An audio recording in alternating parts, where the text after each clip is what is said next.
எல்லோருக்கும் அன்பு வணக்கம் மற்றும் 2026 புத்தாண்டு நல்வாழ்த்துக்கள்.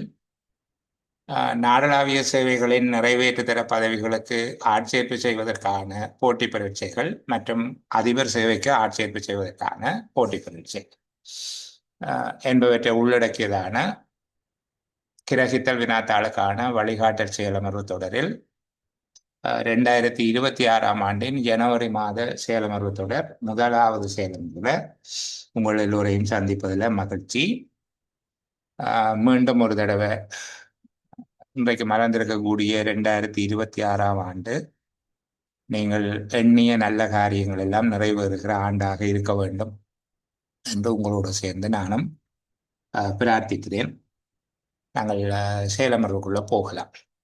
ஏற்கனவே பதிவிடப்பட்ட ஒரு பயிற்சி வினாத்தாள் நான் உங்களுக்கு வாக்களித்தது போல கடந்த கால வினாத்தாள்களை பார்ப்பதாக தெரிவித்திருந்தேன். இது ஒரு கடந்த கால வினாத்தாள்களின் தொகுப்புத்தான், நானாக உருவாக்கி கொண்ட வினாக்கள் அல்ல. இவை கடந்த கால வினாத்தாள்கள் வெவ்வேறு வினாத்தாள்களில் இருந்து தொகுக்கப்பட்டது.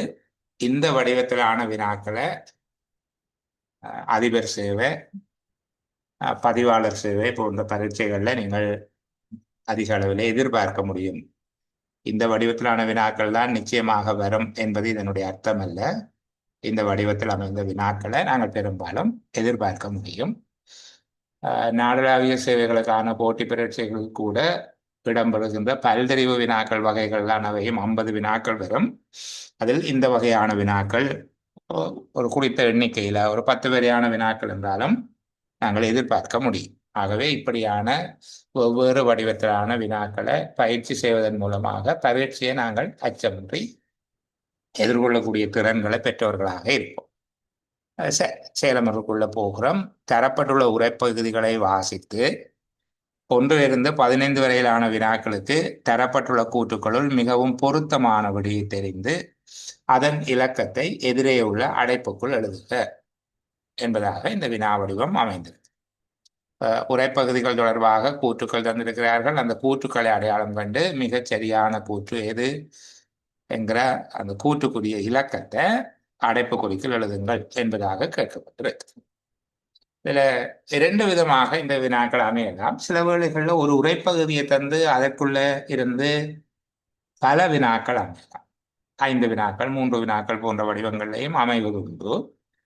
சில வேளைகளில் ஒரு உரைப்பகுதிக்கு ஒரு வினா என்கிற வடிவத்திலேயே 3 உரைப்பகுதிகளை தந்து 3 வினாக்களையும் வினவுவதற்கு வாய்ப்பு இருக்கிறது. சில வேளைகளில் 4 கூற்றுக்களுக்கு பதிலாக 3 கூற்றுக்களை தருகிற ஒரு இயல்பு கடந்த கால பரீட்சைகளில் இருந்தது. இது அண்ணளவாக 2010 அல்லது அதற்கு முன்பாக நடைபெற்ற பரீட்சைகளில் அவ்வாறான வடிவங்களில் வினாக்கள் வினவப்பட்டிருக்குது. ஒரு உரைப்பகுதியை தந்து அது தொடர்பான 3 கூற்றுக்களை தருவார்கள். அந்த 3 கூற்றுகளில் மிக திருத்தமான ஒரு கூற்றினை நாங்கள் தெரிவு செய்து எழுத வேண்டியதாக இருக்கும். அந்த வடிவத்திலான வினாத்தாள் ஒன்றையும் நாங்கள் அடுத்து வருகிற செயலமர்வுகளில் பார்ப்போம் என்பதனால நான் இப்போதைக்கு அது தொடர்பில் பேசையில் அந்த 2க்கும் இடையிலான நுட்பங்கள் வேறுபட்டது. 4 கூற்றுக்களை தருகிற வினாக்களினுடைய நுட்பங்கள் 3 கூற்றுக்களை தருகின்ற வினாக்களினுடைய நுட்பங்களில் இருந்து வேறுபட்டவை. அவை வெவ்வேறான திறன் சார்ந்தது. அவற்றுக்கிடையில ஒத்த தன்மைகள் இருந்தாலும் அவற்றுக்காக பிரத்யேகமாக தனிப்பட்ட வேறுபட்ட திறன்கள் உண்டு. நாங்கள் அந்த வினா வடிவம் வருகின்ற போது அதை பற்றி பேசலாம். சரி, இப்போ இந்த முதலாவது வினாவை வாசிப்போம். நானும் நீங்களும் சேர்ந்து வாசிக்கிறோம். உலகம் விரைவாகவும் மாற்ற முடியாத விதத்திலும் ஒன்றோடொன்று பிணைந்து ஒன்று சார்ந்திருக்கும் இடமாக மாறிக்கொண்டிருக்கிறது. வியாபார வர்த்தக துறையில் அல்லது வாண்மை தொழில் தொண்டர் துறையில் உள்ள எதிர்கால நிறுவனங்கள் சர்வதேச மட்டத்தில் இருப்பனவாக மாத்திரமல்ல, தேசிய எல்லைகளை கடந்தனவாகவும் இருக்கும். அத்தகைய நிலைமையில் இயக்கத்துக்கான வசதிகள் செய்யப்படும் அறிவுமிக்க பணியாளர்கள் தமது தொழில்களை மாற்றிக்கொண்டு நாட்டுக்கு நாடு செல்வர். இச்செயல்முறையின் போது அவர்கள் புதிய சூழலுக்கு மாத்திரமல்ல, புதிய திறன்களை கற்று புதிய தொழில் தேவைகளுக்கும் இசைவாக இருக்க கற்றுக்கொள்ள வேண்டும். இன்னும் ஒரு தடவை வாசிப்போம். உலகம் விரைவாகவும் மாற்ற முடியாத விதத்திலும் ஒன்றோடு ஒன்று பிணைந்து ஒன்று ஒன்று சார்ந்திருக்கும் இடமாக மாறிக்கொண்டிருக்கிறது. வியாபார வர்த்தக துறையில் அல்லது வாண்மை தொழில் தொண்டர் துறையில் உள்ள எதிர்கால நிர்வாகங்கள் சர்வதேச மட்டத்தில் இருப்பனவாக மாத்திரமல்ல, தேசிய எல்லைகளை கடந்தனவாகவும் இருக்கும். அத்தகைய நிலைமையில் இயக்கத்திற்கான வசதிகள் செய்யப்படும் அறிவுமிக்க பணியாளர்கள் தமது தொழில்களை மாற்றிக்கொண்டு நாட்டுக்கு நாடு செல்வர். இச்செயல்முறையின் போது அவர்கள் புதிய சூழலுக்கு மாத்திரமல்ல, புதிய திறன்களை கற்று புதிய தொழில் தேவைகளுக்கும் இசைவாக இருக்க கற்றுக்கொள்ள வேண்டும். சரி, இப்ப இங்க இது தொடர்பாக 4 கூற்றுக்கள் தரப்பட்டிருக்கு. வாசிப்போம். 1, தமது தொழில்களை மாற்றிக்கொண்டு நாட்டுக்கு நாடு செல்லும் அறிவுமிக்க பணியாளர்கள் எதிர்காலத்தில் உருவாகலாம் என்பது இப்பந்தியிலிருந்து வெளிப்படும் முக்கிய விடயமாகும். தமது தொழில்களை மாற்றிக்கொண்டு நாட்டுக்கு நாடு செல்லும் அறிவுமிக்க பணியாளர்கள் எதிர்காலத்தில் உருவாகலாம் என்பது இப்பந்தியிலிருந்து வெளிப்படும் முக்கிய விடயமாகும். தேசிய நிர்வாகங்கள் எதிர்காலத்தில் சர்வ இனத்திற்கு இட்டுச் செல்லப்படும் விதத்தை விளக்குதல் இப்பந்தியின் அடிப்படை நோக்கமாகும். எதிர்கால வாழ்வுக்காக புதிய சூழலுக்கும் புதிய தொழில் தேவைகளுக்கும் புதிய திறன்களை கற்பதற்கும் இசைவாக்கம் அடைவதன் தேவை இப்பந்தியின் முக்கிய கருத்தாகும். நாம் ஒரு நாட்டுக்கு மாத்திரமல்ல, முழு உலகத்திற்கும் உரியவர்களாக கருதப்படும் நிலைமை எதிர்காலத்தில் எழுமென கூறுதல் இப்பந்தியின் அடிப்படை நோக்கமாகும். நாங்கள் வழமையாக ஆரம்பத்தில் இருந்து சாராம்சம் எழுதுகிற உரைப்பந்தியை ஒன்றை பார்க்கிற போதே இங்கே உரையாசிரியருடைய நோக்கம் என்ன அல்லது உரைப்பகுதியினுடைய நோக்கம் என்ன என்று வினவிக்கொள்வது எங்களுடைய வழக்கமாக இருக்கிறது. நாங்கள் ஏற்கனவே பார்த்திருக்கக்கூடிய 4 வினாத்தாள்களிலேயும் கூட ஒவ்வொரு உரைப்பகுதியையும் வாசித்த பின்பாக இங்கு உரையாசிரியர் பேச வருகின்ற முக்கியமான நோக்கம் என்ன என்பதை தேடி கண்டுபிடிப்பதில் நாங்கள் ஓரளவு முயற்சி செய்திருக்கிறோம். இன்றைக்கு அதனுடைய சோதனை களமாக இந்த உரைப்பகுதி இருக்குது. திரும்ப ஒரு தடவை வாசித்து பார்ப்போம். உலகம் விரைவாகவும் மாற்ற முடியாத விதத்திலும் ஒன்றோடு ஒன்று பிணைந்து ஒன்று ஒன்று சார்ந்திருக்கும் இடமாக மாறிக்கொண்டிருக்கிறது. வியாபார வர்த்தக துறையில் அல்லது வாண்மை தொழில் அதாவது தொண்டர் துறையில் உள்ள எதிர்கால நிர்வாகங்கள் சர்வதேச மட்டத்தில் இருப்பனவாக மாத்திரமல்ல, தேசிய எல்லைகளை கடந்தனவாகவும் இருக்கும். அத்தகைய நிலைமையில் இயக்கத்திற்கான வசதிகள் செய்யப்படும் அறிவுமிக்க பணியாளர்கள் தமது தொழில்களை மாற்றிக்கொண்டு நாட்டுக்கு நாடு செல்வர். இச்செயல்முறையின் போது அவர்கள் புதிய சூழலுக்கு மாத்திரமல்ல, புதிய திறன்களை கற்று புதிய தொழில் தேவைகளுக்கும் இசைவாக இருக்க கற்றுக்கொள்ள வேண்டும். 4 கூற்றுக்களையும் வாசிக்கிறேன். தமது தொழில்களை மாற்றிக்கொண்டு நாட்டுக்கு நாடு செல்லும் அறிவுமிக்க பணியாளர்கள் எதிர்காலத்தில் உருவாகலாம் என்பது இப்பந்தியிலிருந்து வெளிப்படும் முக்கிய விடயமாகும். தேசிய நிர்வாகங்கள் எதிர்காலத்தில் சர்வ இனத்திற்கு இட்டுச் செல்லப்படும் விதத்தை விளக்குதல் இப்பந்தியின் அடிப்படை நோக்கமாகும். எதிர்கால வாழ்வுக்காக புதிய சூழலுக்கும் புதிய தொழில் தேவைகளுக்கும் புதிய திறன்களை கற்பதற்கும் இசைவாக்கம் அடைவதன் தேவை இப்பந்தியின் முக்கிய கருத்தாகும். நாம் ஒரு நாட்டுக்கு மாத்திரமல்ல, முழு உலகத்திற்கும் உரியவர்களாக கருதப்படும் நிலைமை எதிர்காலத்தில் எழுமென கூறுதல் இப்பந்தியின் அடிப்படை நோக்கமாகும். சரி, யார் எனக்கு விடை சொல்ல போகிறவர்கள் மெக்க ஒன் பண்ணுங்க, பதில் சொல்ல வேண்டாம். சத்தமான இடத்துல இருக்கிறவர்கள் மெக்க ஒன் பண்ணவே வேணும். திரும்ப ஒரு தடவை ஒன் பண்ணுங்க. பிரசன்னா சொல்லுங்க. 3வது நினைக்கிறேன் சார். 3வது கூற்று. சரி, 3வது தவிர வேறு யார் ஏதாவது விடைகள் சொல்ல போகிறவர்கள் இருந்தால்? 4வது சார். 4வது கூற்று. சரி, 3, 4 வேறு விடைகள்? 3 வேறு விடைகள் 3, 4 தவிர வேறு விடைகள்?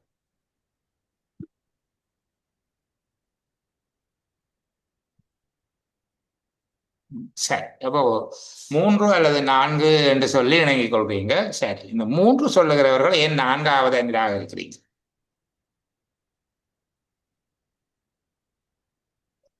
3 சொல்லுகிறவர்கள் 4வது நிராகரிக்கிறதுக்கு என்ன காரணம்? தயா கதைங்க. அஹ் மூன்றாவதுதான் தெளிவா இருக்கும் என்று எனது ஒரு ஒப்பீனியன். அது சரி, நாலாவது 3வது சரி என்றால் 4வது தவறு என்று சொல்வதற்கான நியாயம் என்ன? சபி பேசுங்கம்மா. ஓ சார், அதுல என்னன்னா அந்த இதுல மேல இருக்கிற ஒரு நாட்டுக்கு மாத்திரம் இல்ல முழு உலகத்துக்கு உரியவராக கருதப்படும் அது வரைக்கும் ஓகே. ஆனா அதுக்கு பிறகு அதுக்கேத்த மாதிரி என்னத்தை வளர்த்து கொள்ளணும்ங்கிற ஒரு விஷயம் இதுல சொல்லப்படல 4வதுல. இந்த உரைப்பகுதியில உரையாசிரியர் பேசுகிற பிரதானமான விடயம் ஏற்கனவே சபி சொன்னது போல, இங்க அவர்கள் எதிர்காலத்துல இருக்கக்கூடிய உலக சூழலுக்கு ஏற்ப தங்களை தகவமைத்துக் கொள்வது அவசியம் என்பதுதான் உரையாசிரியர் பேச வந்த முக்கியமான கருப்பொருள் அல்லது உரையாசிரியருடைய நோக்கம். அதாவது எதிர்காலத்துல மாறும் உலகுக்கேற்ப இவர்கள் தங்களை தயார்படுத்திக் கொள்ள வேண்டும். அதாவது அவர்கள் புதிய திறன்களை கற்று புதிய சூழலுக்கு அதனை பிரயோகிக்கக்கூடியவர்களாக தங்களை மாற்றிக்கொள்ள வேண்டும். அந்த சூழல் எவ்வாறு உருவாகிறது என்பதை விவரிப்பதுதான் மேலே இருக்கக்கூடியதாக இருக்கும். இங்க இந்த இதுவரைக்கும் நாட்டுக்கு நாடு செல்வர் என்பது வரைக்கும் உலகம் எவ்வாறு மாற்றமடைய போகிறது என்பதை பற்றிய ஒரு விவரித்தலாக இருக்கு. அதாவது உலகத்தில் விரைவாக மாற்றங்கள் நிகழ்கிறது, அது ஒன்றோடு ஒன்று பின்னி பிணைந்தது, ஒன்று ஒன்று சார்ந்ததாக உலகம் மாறிக்கொண்டிருக்கிறது. உலகத்தில் இருக்கக்கூடிய நிகழ்வுகள் அல்லது பிரதேசங்கள் நாடுகள் ஒன்றில் ஒன்று பின்னி பிணைந்து ஒன்று ஒன்று சார்ந்து இருக்கின்ற இடமாக உலகம் மாறிக்கொண்டிருக்கிறது. இங்கு வியாபாரம், வர்த்தகம், மற்ற ப்ரொஃபஷனல் என்று சொல்வார்கள் வாண்மை தொழில் அல்லது தொண்டர் துறையில் எதிர்கால நிர்வாகங்கள், இன்ஸ்டிடியூஷன்ஸ், இதில் இருக்கக்கூடிய எதிர்கால நிர்வாகங்கள் சர்வதேச மட்டத்தில் இருக்கும் நாட்டின் எல்லைகளை கடந்தவையாக இருக்கும். அந்த வேளையில தொழிலாளர்கள் தங்களுடைய தொழில்கள் நிமித்தம் நாட்டுக்கு நாடு அவர்கள் சென்று பணியாற்றுவார்கள். இது அந்த சூழலை சொல்லுது. இவ்வளவும் சொல்லுகிறேன். சொல்லிட்டு இந்த சூழல்ல இவர்கள் செய்ய வேண்டியது வேண்டும் என்று சொல்லுகிறேன். அதாவது புதிய சூழலுக்கு, புதிய தொழில் தேவைகளுக்கு இசைவாக புதிய திறன்களை கற்று கொள்வதற்கு அவர்கள் தயாராக இருக்க வேண்டும். இதுதான் அவர் சொல்லுகிற பிரதானமான பொருள். ஆகவேதான் நாங்கள் 3வது கூற்றை அவர்கள் சொல்லுகிற போது ஏற்றுக்கொள்கிறோம். 3வது கூற்று சரியானது. இங்கு இருப்பவற்றுக்குள்ள சிறந்த கூற்று 3வது. சரி, நாங்கள் அடுத்த உரைப்பகுதியை போவோம். பெரும்பாலான விட செய்து கொண்டு வந்திருப்பீங்க என்று நம்புகிறேன்.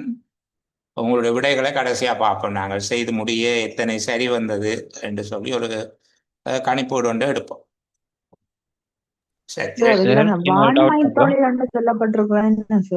திருப்பி ஒருக்கா பேசுங்கம்மா. வாரம் ஒரு நிமிஷம் எனக்கு எல்லாரும் பேசினா விளங்காது. யாராவது ஒரு ஆள் பேசுங்க. யாரு கேட்டீங்க?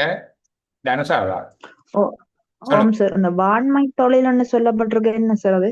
வாண்மை தொழில் என்று சொல்லுகிறது இப்ப ப்ரொஃபஷனல் என்று சொல்லுவாங்க. உதாரணத்துக்கு லோயர்ஸ், அக்கௌண்டன்ட், மேனேஜர்ஸ், இந்த மாதிரியா. இப்போ யூனிவர்சிட்டி லெக்சரர், டீச்சர்ஸை கூட ஒரு ப்ரொஃபஷனல் வாண்மை தொழில் என்று தான் நாங்கள் கருதுகிறோம். இப்போ வாண்மை தொழில் என்பதை நான் இன்னொரு விதமாக உங்களுக்கு விளங்கப்படுத்துகிறேன். இப்போ நான் ஏஜிஏ, எனக்கு 60வது பிறந்த நாள் வந்தால் அதற்கு அடுத்த நாள் நான் பிரைவேட்டா ஏஜிஏ வேலை செய்யலாம்.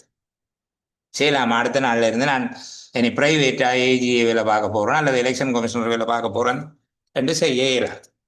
ஆனால் இந்த ப்ரொஃபஷனல் என்று சொல்லப்படுகிறவர்கள் அந்த ஓய்வு கடந்தவர்கள். அவர்களுக்கு அந்த ஓய்வு என்பது அல்ல. அரசு சேவையில் இருந்தவர்கள் ஓய்வு பெற்றாலும் அவர்கள் தங்களுடைய தொழிலை இந்த சமூகத்துக்கு செய்து கொண்டிருப்பார்கள். உதாரணத்துக்கு ஆசிரியர்கள், மருத்துவர்கள், சட்டத்தரணிகள், இந்த வகையை சேர்ந்தவர்களைத்தான் நாங்கள் வாண்மை தொழில் என்று சொல்றது. விளங்குதா சொல்றது அந்த வித்தியாசம்? Okay sir, okay. அதே ப்ரொஃபஷனல் பர்சன் என்று சொல்லுவோம். ப்ரொஃபஷனல் பர்சன் என்கிறது அவர்களுடைய சேவை. அவர்கள் இருக்கிற காலம் வரைக்கும் அவர்கள் செய்வார்கள். ஒரு ஆசிரியர் ஓய்வு பெற்றாலும் அவர் ஆசிரியர் தான், அவர் தொடர்ந்து படிப்பிக்கலாம், படிப்பிப்பார், அதுக்கு தடை இல்லை. அதுபோலதான் மருத்துவர், இந்த மாதிரியான ஆட்கள். அதை புரிஞ்சு கொண்டோம்னா சரி. தேங்க்யூவா, இந்த கேள்விக்கு நீங்க கேட்டபடியாத்தான் இதை சொல்லக்கூடியதாக இருந்தது. சரி, இரண்டாவது உரைப்பகுதிக்குள்ள போகிறேன். தகுதி வாய்ந்த திறமையான ஆசிரியர்களது பற்றாக்குறையானது பொது பாடசாலை முறைமையை பொறுத்து மிகவும் பாரதூரமான பிரச்சனையாக விளங்கி வந்துள்ளது. பாடசாலைகளில் உள்ள வெற்றிடங்கள் ஆசிரியர் தொழிலை தமது வாழ்க்கை தொழிலாக விரும்பி ஏற்பவராலேயே நிரப்பப்பட வேண்டுமே அன்றி வேறு மாற்று வேலை வாய்ப்புகள் கிடைக்காததால் ஆசிரியர் தொழிலை தெரிவு செய்வோரால் அல்ல.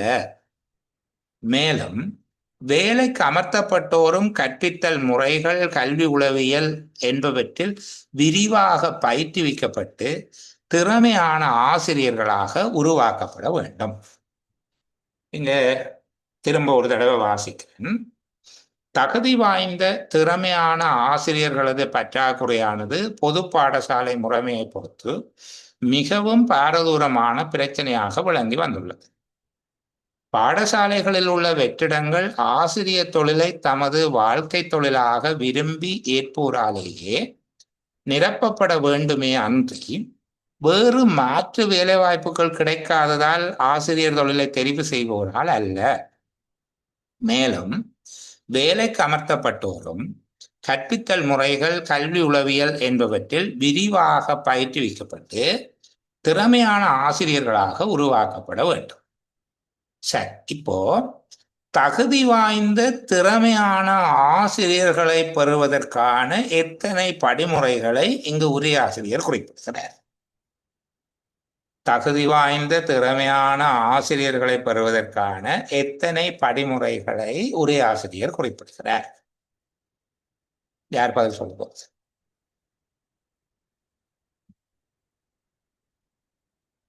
ஒருத்தருமே சொல்ல இல்லைன்னா அப்படி அமைதியாக இருப்போம். தொடர்ந்து ஹம்சியாவுக்கு ஒரு வாய்ப்பு கொடுப்போம். ஹம்சியா பேசுங்க. திரும்ப கேள்வி சொல்லுகிறேன். தகுதி வாய்ந்த திறமையான ஆசிரியர்களை பெறுவதற்கான எத்தனை படிமுறைகளை உரையாசிரியர் இங்கு குறிப்பிடுகிறார்? படிமுறைகள் 2 சார். 2. சரி, அந்த 2ஐயும் கொஞ்சம் விளக்கமா சொல்லிடுமா? ஒன்று, ஆசிரியர் தொழிலை தங்களோட வாழ்க்கை தொழிலா விரும்பி ஏற்போருக்கு தான் அந்த ஆசிரியர் தொழிலை கொடுக்கணும். ஒன்று. அடுத்தது அப்படி இல்லாட்டியும் கூட அவங்களுக்கும் அல்லது ஆசிரியர் தொழிலை தெரிவு செய்த ஏனையோருக்கும் கற்பித்தல் முறை, அடுத்தது எடியூகேஷன், அந்த கல்வி உளவியல், அதை பயிற்றுவிக்கணும். பயிற்றுவித்து திறமையான ஆசிரியர்களை உருவாக்கணும். இரண்டாவது நான் திருத்த வேணும் என்று யோசிக்கிறேன். முதலாவது மிக துல்லியமானது, உங்களுடைய பதில் முதலாவது துல்லியமானது. கரண் இரண்டாவது திருத்தி உதவியலுமா கம்சியாக்கு? ரெண்டாவது சார், ஆசிரியர் தொழிலுக்கு தெரிவு செய்யப்பட்ட ஆட்களை பயிற்றுவிக்கப்பட்டு அவங்கள திறமையான ஆசிரியர்களாக உருவாக்கப்பட்டனர். எவ்வாறு தெரிவு செய்யப்பட்டவர்கள்? மாற்று வேலைவாய்ப்பு கிடைக்காதால ஆசிரியர் தொழிலுக்கு தெரிவு செய்யப்பட்ட ஆட்களை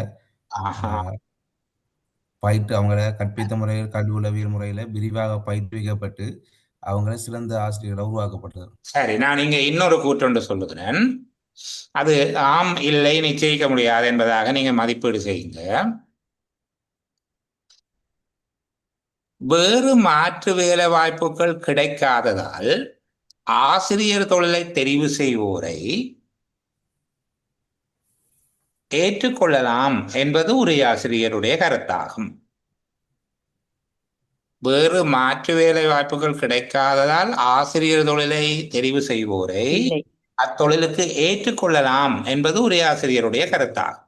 இல்லை இல்லை இல்லை, தெளிவாக இல்லை. சரி, அப்ப இல்லை என்றால் இந்த 2 படிமுறைகளையும் திரும்ப கம்சியா சொல்லுங்க. ஒன்று, ஆசிரியர் தொழில விரும்பி ஏற்றுக்கொள்றாக்கள். ரெண்டாவது, அப்படி ஏற்றுக்கொண்டவங்களுக்கும் அவங்களுக்கு நல்ல ஒரு பயிற்சியை கொடுத்து திறமையான ஆசிரியர்களை உருவாக்கணும். அப்போ வேறு வேலை வாய்ப்புகள் கிடைக்காமல் ஆசிரியர் தொழிலுக்கு வருபவர்களுக்கு அவர்களுக்கான பயிற்சியை பற்றி சொல்லல. நீங்க அந்த சொல்லுங்க சொல்லுங்க கதைங்க. அந்த வேறு வேலை கிடைக்காம ஆசிரியர் தொழிலுக்கு வந்தாக்களுக்கு பயிற்சியை பற்றி இங்க சொல்லல. ஆசிரியர் தொழிலை விரும்பி வந்தாக்களுக்கு தான் மேலும் பயிற்சி கொடுத்து அவர்களை திறமையான ஆசிரியர் உருவாக்கணும்னு சொல்லியிருக்கு. வேற வேலை கிடைக்காம ஆசிரியர் தொழிலுக்கு வாராக்களை எடுக்கவே கூடாதுன்னு சொல்லியாச்சு. அவை இதுக்குள்ள கணக்கிலேயே இல்லை. கம்சியா விளங்குது. அந்த இடம் தான் நீங்க தவற விட்ட இடம். அங்க ஆசிரியர் தொழிலை தெரிவு செய்ய இந்த பாருங்கோ, வேண்டுமே அன்றி வேறு மாற்று வேலை வாய்ப்புகள் கிடைக்காததால் ஆசிரியர் தொழிலை தெரிவு செய்வோரால் அல்ல. டீச்சர்ஸா இது எடுக்கவே கூடாதுன்னு சொல்லியிருக்கு. யாரு எடுக்க வேணும்? டீச்சர்ஸா? ஆசிரியர் தொழிலை தங்களுடைய வாழ்க்கை தொழிலாக விரும்பி ஏற்போராலேயே, பாருங்க, ஏற்போராலேயே ஒன்று போட்டுக்கிறார், ஏற்போராலேயே நிரப்பப்பட வேண்டுமே அன்றி வேறு மாற்று வேலை வாய்ப்புகள் கிடைக்காததால் ஆசிரியர் தொழிலை தெரிவு செய்வோரால் அல்ல. மேலும் வேலைக்கு அமர்த்தப்பட்டோரும் கற்பித்தல் முறைகள், கல்வி உளவியல் என்பவற்றில் விரிவாக பயிற்றுவிக்கப்பட்டு திறமையான ஆசிரியர்களாக உருவாக்கப்படும். முதல் இந்த ஆசிரியர் தொழிலை வாழ்க்கை தொழிலாக விரும்பி வாரவர்களை அப்பாயின்ட் பண்ணணும். அதுக்கு பிறகு அவைக்கு மெத்தடாலஜி, என்ன எஜுகேஷன் சைக்காலஜி எல்லாம், கற்பித்தல் முறைகள், கல்வி உளவியல் என்பவற்றை விரிவாக பயிற்றுவித்து திறமையான ஆசிரியர்களாக ஆக்க வேண்டும். இப்ப என்னுடைய கேள்வி, இந்த உரைப்பகுதி எழுதிய உரையாசிரியருடைய நோக்கம் என்ன? கீழே இருக்கிற கூற்றுக்கெல்லாம் இப்ப போகணும், அது பிறகு போவோம். இந்த உரைப்பகுதி எழுதிய உரையாசிரியருடைய நோக்கம் என்ன? அவர் ஆசிரியர் தொழிலை விரும்புகிறார்களை தான் ஆசிரியர்களாக தேர்ந்தெடுக்கணும் என்கிறது அவரோட நோக்கம். திரும்ப சொல்லுங்க சபி. ஆசிரியர் தொழில அது ஒரு சேவையா விரும்பி ஏற்கிறார்களை தான் அந்த தொழில உட்படுத்தணும் என்கிறது அவரோட நோக்கம். உட்படுத்த வேணும், அவர்களுக்கு பயிற்சி அளிக்க வேணும். இப்படி சொல்றதுடைய நோக்கம் என்னன்றதான் கேட்க. ஏண்டா அப்படி சொல்றது சும்மா வேறொரு தொழிலுக்காண்டி வரவங்க அந்த ஆசிரியர் தொழில பூரணமான ஒரு 100% ஒரு எஃபெக்ட் ஒன்றை கொடுக்க மாட்டாங்க. அதுக்காண்டிதான் அவர் அதை விரும்புறாக்களுக்கு தான் அதை கொடுக்கணும் வலியுறுத்துறாரு. நான் இன்னொரு விதமாக கேட்கிறேன், இந்த 2 விடயங்களை வலியுறுத்துவதற்கான காரணம் என்னம்மா? என்ன நோக்கம்? அதாவது திறமையான ஆசிரியர்கள் பற்றாக்குறை. உரையாசிரியருடைய நோக்கம் திறமையான ஆசிரியர்கள் பற்றாக்குறை தொடர்ந்தும் பொது பாடசாலைகள்ல இருந்து வர்றதுதான் இதுக்கு காரணம். தகுதி வாய்ந்த திறமையான ஆசிரியர்களின் பற்றாக்குறையை நீக்குவதற்கான வழிமுறையை கூறுவதுதான் அவருடைய நோக்கம். விளங்குதா? இங்க ஆசிரியர் தொழிலை விரும்பி ஏற்பவர்களால் நிரப்பப்படுதல் வேண்டும், அவர்கள் நன்கு பயிற்றுவிக்கப்படுதல் வேண்டும் என்பது அவர் சொல்லுகிற வழிமுறை. இந்த வழிமுறைகளை ஏன் சொல்லுகிறார்? விளங்குதா பிள்ளைகள்? உண்மையா அவற்ற நோக்கம் ஆசிரியர்களை எப்படி சேர்க்க வேண்டும் என்று சொல்லுவது அல்ல. ஆசிரியர்கள் விரும்பி ஏற்போர கொண்டு ஆசிரியர் பதவிகள் நிரப்பப்பட வேண்டும், அவர்கள் சிறந்த முறையில் பயிற்றுவிக்கப்பட வேண்டும் என்கிற 2 உபாயங்களை அல்லது 2 படிமுறைகளை அவர் கூறுவதற்கான காரணம் என்ன? இவற்றின் மூலமாக அவர் அடைய எதிர்பார்க்கிற பெறுவது என்ன? வகாப்டின் கல்வியின் குவாலிட்டி எதிர்பார்க்கிறார். தகுதி வாய்ந்த திறமையான ஆசிரியரை பெறுவதற்கான வழிமுறையை கூறுவதுதான் அவருடைய நோக்கம். புரியுதா? இந்த உரைப்பகுதியை நாங்க எப்படி பகுப்பாய்வு செய்ய வேணும் என்றீங்க சாராம்சத்துக்குள்ளே அல்ல. சாராம்சம் என்பது இங்க 2 விடயம் தான் சொல்லி இருக்கிறார். ஒன்று, ஆசிரியர் தொழிலை விரும்பி ஏற்பவர்களுக்கு அந்த தொழிலை கொடுக்க வேண்டும். 2வது, அவர்கள் நன்கு பயிற்றுவிக்கப்பட வேண்டும். இந்த 2ஐயும் ஏன் சொல்லுகிறார்? தகுதி வாய்ந்த திறமையான ஆசிரியர்களை பெறுவதற்கான வழிமுறையை கூறுவதுதான் அவருடைய நோக்கமாக இருக்கு. சரியா? இப்ப கூற்றுக்குள்ள போகும். நெடுங்காலமாக நிலவும் ஆசிரியர் பற்றாக்குறையின் விளைவாக தற்போது பாடசாலை கல்வி குற்றுயிராகி உள்ளது. தற்போது ஆசிரிய வாண்மை தொழிலுக்கு பிரவேசித்துள்ள சிலர் மாற்று தொழிலை பெற இயலாதவர்கள் ஆவர். ஆசிரிய வாண்மை தொழிலுக்கு ஆட்சேர்க்கப்படும் முன்பாக கற்பித்தல் முறைகளையும் கல்வி உளவியலையும் பற்றிய பயிற்சியை வழங்க வேண்டும். ஆசிரியர் வாண்மை தொழிலை தெரிந்தெடுப்பவர்களிலிருந்து பாடசாலைகளில் உள்ள ஆசிரியர் வெற்றிடங்களை நிரப்புதலும் அவர்களுக்கு பயிற்சி அளிப்பதும் அவசியம். அதான் சார் நாலாவது நான்காவது சார். சரிதான். நான் அதுல உங்களுக்கு விடை எழுதிய போது தவறுதலாக இந்து அராபிய எண்ணை பயன்படுத்தி நினைக்கிறேன். ஓ சரிதானே, மிக மோசமான இப்படி எழுத மிக முக்கியம். கவனிங்க, மக்க ஓ பண்ணுங்க. சரிதானே, மிக மோசமான ஒரு முன்னுதாரணம். இப்படி எழுதுவதற்கு பதிலாக இந்து அராபிய எண்ணை பயன்படுத்தி யார் செய்தாலும் பிழதானே, அப்படி செய்யக்கூடாது. அப்படி செய்தால் அதற்குரிய புள்ளிகளை வழங்க மாட்டேன். விடைக்குரிய இலக்கத்தை எழுதுங்க. இங்க எங்கேயாவது இப்படி விடைக்கு ஒரு இலக்கம் இருக்குதோ? இல்லத்தானே, இல்லாவிட்டால் இப்படி ஒரு விடையை நாங்கள் எழுதக்கூடும். சரிதானே, அதுல எப்படி தரப்பட்டிருக்கோ அதே போல எழுதவும். அப்போ முதலாவதுக்கு மூன்றாவது, அடுத்ததுக்கு நான்காவது. சரி, அடுத்த உரைப்பகுதிக்குள்ள போவோம்.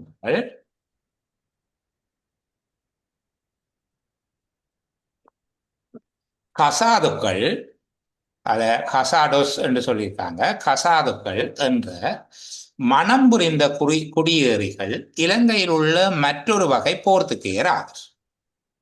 இவர்களுள் பலர் இலங்கையரை மணந்து இங்கு நிரந்தரமாக வாழ்ந்தனர். ஆங்கிலேயரும் ஒல்லாந்தரும் தம் குடியேற்ற நாடுகளிலே சில காலம் தங்கிய பின்னர் தாம் ஈட்டிய செல்வத்தை கொண்டு தம் தாய் நாட்டிற்கு சென்று சுகவாழ்வு நடத்தியது போல போர்த்துகேயர் செய்யவில்லை. போர்த்துகேயர் தம் கடல் கடந்த பேரரசை வளர்க்க நாடுகளை வெற்றி கொண்டதோடு அன்றி அங்கு குடியேறியும் சுதேசிகளுடன் சேர்ந்து ஒழுகியும் மனம் செய்தும் வாழ்ந்தனர். தம் குடியேற்ற நாடுகளில் போர்த்துகேயர் புறம்பான ஒரு வகுப்பினராக வாழவில்லை. மக்களுடன் கலந்து வாழ்ந்து அவர்கள் குடும்பங்களில் மனம் செய்து நிரந்தரமாக குடியேறினர். திரும்ப இன்னொரு தடவை வாசிப்போம். கசாதுக்கள் என்ற மனம் புரிந்த குடியேறிகள் இலங்கையில் உள்ள மற்றொரு வகை போர்த்துகேயர் ஆவர். இவர்களுள் பலர் இலங்கையரை மணந்து இங்கு நிரந்தரமாக வாழ்ந்தனர். ஆங்கிலேயரும் ஒல்லாந்தரும் தம் குடியேற்ற நாடுகளிலே சில காலம் தங்கிய பின்னர் தாம் ஈட்டிய செல்வத்தை கொண்டு தம் தாய் நாட்டிற்கு சென்று சுகவாழ்வு நடத்தியது போல போர்த்துகேயர் செய்யவில்லை. போர்த்துகேயர் தம் கடல் கடந்த பேரரசை வளர்க்க நாடுகளை வெற்றி கொண்டதோடு அன்றி அங்கு குடியேறியும் சுதேசிகளுடன் சேர்ந்து ஒழுகியும் மனம் செய்தும் வாழ்ந்தனர். தம் குடியேற்ற நாடுகளில் போர்த்துகேயர் புறம்பான ஒரு வகுப்பினராக வாழவில்லை. மக்களுடன் கலந்து வாழ்ந்து அவர்கள் குடும்பங்களில் மனம் செய்து நிரந்தரமாக குடியேறினர். சரி, இப்போ இந்த உரைப்பகுதியை எழுதியவருடைய நோக்கம் என்ன என்று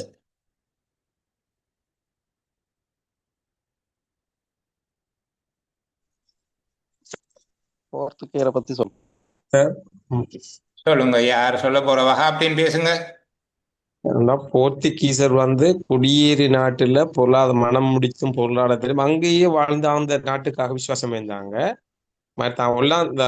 ஒல்லாந்தரும் ஆங்கிலேயரும் தந்த நாட்டுக்கு பொருளாதாரம் ஈட்டி அவங்களோட நாட்டுக்கு கொண்டே சுகமான வைக்கிறாங்க. அப்ப அவங்களோட நோக்கம் ஒல்லாந்தரும் ஆங்கிலேயரும் சுயநலமாக இருந்துச்சு. போர்த்துகீசர் அவங்களோட செயற்பாடு ஒரு பரவலான நாட்டுல காலூன்றுவதாக இருந்தது. அப்படின்னு உங்களுடைய கருத்து சரி. இதை நான் ஒரு சாராம்சமாக எடுத்துக்கொள்ளுகிறேன். நோக்கம் என்னன்னு சொல்லுங்க. போர்த்துகேயர்கள் நாட்டை வெற்றி கொண்டது மட்டுமில்ல, அவங்களோட நோக்கம் அந்த நாட்டு மக்களோட சேர்ந்து வாழ்ந்து மிதிக்காங்கிறது சொல்லப்படுது. சேர்ந்து வாழ்ந்து இருக்கிறாங்களா? அதேதான் போர்த்துகேயரை புகழ்ந்து பேசி போர்த்துகேயரை புகழ்ந்து அவங்களோட சிறப்பியல்பை பத்தி கூறி எனக்கு பேசுற சகோதரன் உங்களுடைய பேர் சொல்லுங்க. ஐபோன் இருக்கிறீங்க, உங்களை அப்படி கூப்பிட எனக்கு விருப்பம் இல்லை. பேர் சொல்லுங்க. சார் என்னடா நான் துவாரகன் காய்க்கலாமா சார்? சொல்லுங்க. என்ன சார் இப்ப குடியேற்ற நாடுகளை கைப்பற்றின போர்த்துகீயர்களுக்கும் ஏனைய நாட்டவர்களுக்கும் என்ன வேறுபாடு என்று சொல்ல வரேன். Great great. இதுதான் இங்க போர்த்துகேயருடைய தனித்துவம் அல்லது ஏனையவர்களிலிருந்து போர்த்துகேயர் வேறுபடும் விதத்தை பேசுவது பிரதானமான விடயமா இருக்கு. அதான் நீங்க நோக்கம். போர்த்துகேயர்கள் ஏனையவர்களை விட இவ்வாறு தனித்துவமாக இருக்கிறார்கள் அல்லது போர்த்துகேயர் ஏனையவர்களிலிருந்து இவ்வாறு வேறுபடுகிறார்கள் என்பதை பேசுவது நோக்கம். அதை விளக்குவது சாராம்சம். சொல்ற விளங்குதா? அந்த விடயம் எவ்வாறு இருந்தது என்பதை சொல்லுவது சாராம்சம். அப்ப இங்க இப்படி சொல்லலாமா? சொல்லுங்க. போர்த்துகேயருடைய சிறப்பியல்பை கூறுதுன்னு சொல்லலாமா? நிச்சயமாக அதுதான் போர்த்துகேயருடைய சிறப்பியல்பு பேசுவதுதான். ஏனையவர்கள இருந்து போர்த்துகேயர் வேறுபடுகிற விதத்தை சொல்லுவது, போர்த்துகேயருடைய சிறப்பியல்பை பேசுவது, அதுதான் இங்க நோக்கம். சிறப்பியல்பு எப்படி என்று கேட்டால், ஆங்கிலேயர் ஒல்லாந்தர் போல ஏனைய ஐரோப்பியர்கள் போல அல்லாமல் போர்த்துகேயர் தங்களுடைய குடியேற்ற நாடுகளிலேயே தங்களுடைய வாழ்க்கையை வாழ்ந்தார். இதுதான் அந்த வேறுபாடு. அவர்கள் ஒரு குறிப்பிட்ட காலத்து பிறகு தங்களோட தாய்நாட்டுக்கு திரும்பி போச்சுன்னா போர்த்துகேயர் அப்படி அல்ல. இன்னொரு விதமாக சொன்னால் சுதேச மக்களோட கலந்து அதை தனி ஒரு குரூப்பா, ஒரு எத்னிக் குரூப்பா அதை தங்களை வச்சுக்கொள்ள விரும்பி அவர்கள் தனியான புறம்பான ஒரு குழுமமாக, மக்கள் குழுமமாகவே இருக்கையில் அந்தந்த நாட்டு மக்கள் குழுமத்தோடு அவர்கள் கலந்து விட்டார். பாருங்க, புறம்பான ஒரு வகுப்பினராக வாழவில்லை அவர்கள் என்று சொல்லப்பட்டு. இன்னொரு விதமா சொன்னா மக்களுடன் கலந்து வாழ்ந்து அவர்களுடைய குடும்பங்களில் மனம் செய்து நிரந்தரமாக குடியேறி இருக்கிறார்கள். சரி, இப்போ பார்ப்போம் 4 கூற்றுக்களையும். போர்த்துகேயரின் வெளிநாட்டு பரப்பற் கொள்கை ஒல்லாந்தரின் கொள்கையிலிருந்து சிறிதளவிலேயே வேறுபட்டது. கசாதுக்கள் என்பது இலங்கையருடன் திருமணம் செய்த போர்த்துகேயருக்கு வழங்கிய பெயராகும். போர்த்துகேயர் தாம் ஈட்டிய செல்வத்தை கொண்டு சுகவாழ்வு நடத்தும் நோக்குடன் இலங்கையரை திருமணம் செய்தனர். போர்த்துகேயரிடமிருந்த 4 சிறப்பு இயல்புகள் இப்பந்தியில் உள்ளன. அதான் சார் விட. 4வது விட சார். 4வது என்னென்ன 4 சிறப்பு இயல்புகள் இருக்குது சார்? அதுல என்ன சொல்ல வராங்கன்னா சார், சுதேசிகளுடன் இது நாடுகள், அதாவது சார் வளர்முக நாடுகளை வெற்றி கொண்டது சார். சுதேசிகளுடன் சேர்ந்தும் ஒழுகியும் வாழ்ந்தது. அடுத்து மனம் செய்து வாழ்ந்தது. மற்றது அவர்கள் ஒல்லாந்தர்கள் இருந்து இவர்கள் வேறுபடுகிற விதம் சொல்லப்பட்டிருக்கு. சரியாக எண்ணி கணக்கிடுவதில் உங்களுக்கு பரீட்சை மண்டபத்தில் தவறுனால கூட ஏனைய விடைகள் பொருத்தம் இல்லை என்கிறத வச்சுக்கொண்டு 4வது விடைக்கு போவீங்க. 3வது அறவே பொருத்தம் இல்லை. என்ன 2வது கசாதுக்கள் என்பது இலங்கையருடன் திருமணம் செய்த போர்த்துகேயருக்கு வழங்கிய பெயராகும் என்பது சரியான ஒரு தகவல் தான். ஆனால் அது இங்க பிரதான விடயம் அல்ல. அது போர்த்துகேயர் உண்டு ஒரு வகை அவர்கள் என்று சொல்லப்பட்டிருக்கு. அடுத்தது ஒல்லாந்தரிலிருந்து சிறிதளவு வேறுபட்டது என்பது தவறானது. அது பெருமளவு வேறுபடுது. அப்போ 1ம் 3ம் தவறானவை, 2ம் 4ம் சரியானவை. இதுல 2ம் 4 எது முக்கியத்துவம் பெறுகிறது என்று பார்த்தா 4 முக்கியத்துவம் பெறுகிறது என்கிற அடிப்படையில 4வதுக்கு போகலாம். சரிதானே? அப்ப நீங்கள் 4 2 விடை எழுதியிருந்தால் அதை சரி பார்த்துக்கொள்ளே.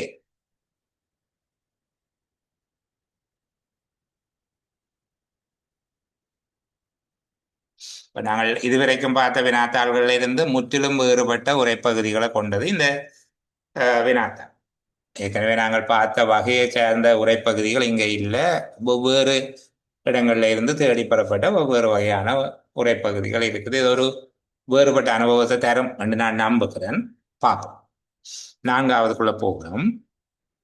எந்த அரசாங்க கட்டடத்திலும் அல்லது வேறு அரசாங்க வேலைத்தளத்திலும் அரசியல் கூட்டம் எதுவும் நடத்தப்படல் ஆகாது. எனினும் இவ்விதி எந்த அரசாங்க கட்டடத்திலும் அல்லது வேறு அரசாங்க வேலைத்தளத்திலும் வழக்கமான வேலை நேரத்தில் அல்லது வேறு நேரங்களில் எந்த தொழிற்சங்க கூட்டமும் திணைக்கள தலைவரின் அனுமதியுடன் நடத்தப்படுவதை விலக்காது. ஆனால் அத்தகைய கூட்டங்களில் சம்பந்தப்பட்ட தொழிற்சங்க கூட்டங்களில் சம்பந்தப்பட்ட தொழிற்சங்க கூட்டங்களில் சம்பந்தப்பட்ட தொழிற்சங்கத்தின் உறுப்பினர் அல்லாத வேறு ஒருவரும் பிரசன்னமாகி இருத்தல் ஆகாது. சரி, திருப்பி ஒரு தடவை வாசிப்புமே. எந்த அரசாங்க கட்டடத்திலும் அல்லது வேறு அரசாங்க வேலைத்தளத்திலும் அரசியல் கூட்டம் எதுவும் நடத்தப்படல் ஆகும். எனினும் இவ்விதி எந்த அரசாங்க கட்டடத்திலும் அல்லது வேறு அரசாங்க வேலைத்தளத்திலும் வழக்கமான வேலை நேரத்தில் அல்லது வேறு நேரங்களில் எந்த தொழிற்சங்க கூட்டமும் திணைக்கள தலைவரின் அனுமதியுடன் நடத்தப்படுவதை விலக்காது. ஆனால் அத்தகைய கூட்டங்களில் சம்பந்தப்பட்ட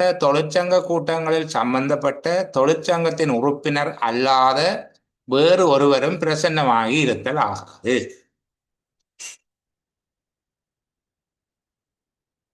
சரி, எனக்கு இந்த கீழே கூட்டுக்களுக்குள்ள போக வேணாம், அதுக்கு முன்னுக்கு சொல்லுவோம். இந்த உரைப்பகுதியினுடைய சாராம்சத்தை யார் சொல்லித்தர போறீங்க? இதுவா கதைங்க? என்னன்னா சார், அரசாங்க கட்டடத்துல திணைக்கள தலைவற்ற அனுமதியோட கூட்டங்கள் நடத்தலாம். திணைக்கள தலைவருடைய அனுமதியோடு கூட்டங்கள் நடத்தலாம், ஓரளவுக்கு ஏற்றுக்கொள்வோம் நாங்கள். ஆனால் அதுல அந்த தொழிற்சங்க பிரதிநிதி மட்டும்தான் கலந்து கொள்ளலாம். அந்த 2 விஷயம் இருக்கு சார். ஃபாத்திமா பேசுங்க. இது தொழிற்சங்க கூட்டங்களை நடத்துறதுக்கு திணைக்கள தலைவர் அனுமதியோட அந்த பெயர் குறிப்பிடப்பட்ட நபர்கள், அனுமதி ஏற்கனவே எடுக்கப்பட்ட நபர்கள் மாத்திரம் கலந்து கொள்ளலாம். சரி, டனுஷா. அரசாங்க கட்டிடத்துல அரசியல் கூட்டங்கள் எதையும் நடத்தக்கூடாது. திணைக்கள தலைவரின் அனுமதியோட தொழிற்சங்க உறுப்பினர்கள் மட்டும் கலந்து கொள்ற கூட்டமா இருந்தா அதை நடத்தலாம்.